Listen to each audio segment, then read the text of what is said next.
স্বাগত ডিবিসি সংবাদে। আপনাদের সাথে আছে হিমাদ্রি রাহা। শুরুতে জানিয়ে দেব আকিস বশির গ্লাস সংবাদ শিরোনাম। ইশরাককে ঢাকা দক্ষিণের মেয়রের শপথ না পড়ানো নিয়ে রিটের আদেশ কাল। মৎস্য ভবন ও কাকরাইল এলাকায় সমর্থকদের অবস্থান, যানজটে ভোগান্তি।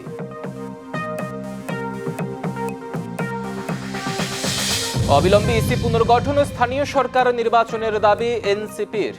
নির্বাচন ভবনের সামনে বিক্ষোভ, আন্দোলনের উদ্দেশ্য নিয়ে প্রশ্ন বিএনপির।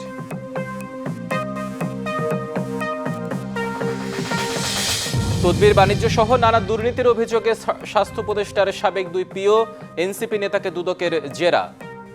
নিজেকে নির্দোষ দাবি তানভীরের।